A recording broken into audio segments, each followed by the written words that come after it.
Neighborhoods that are more walkable tend to be more densely populated. And they tend to be zoned so that there's retail and other services within the neighborhood. So there's more places people can reach on foot. In less walkable suburban neighborhoods, stores and services are harder to reach on foot.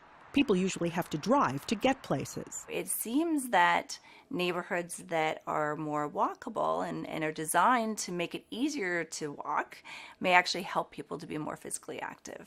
Dr. Gillian Booth from St. Michael's Hospital and co-authors studied almost 9,000 neighborhoods in southern Ontario, looking at walkability scores along with government health data and survey results during a 12-year period.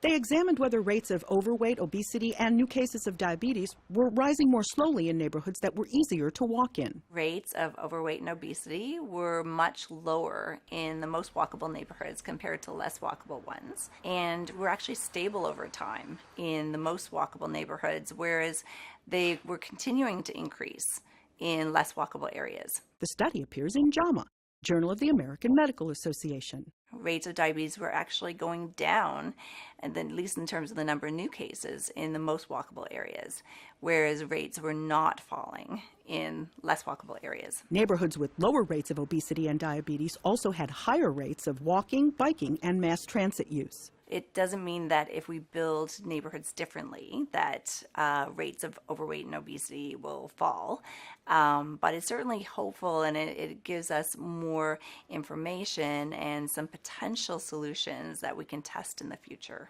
Catherine Dolph, The JAMA Report.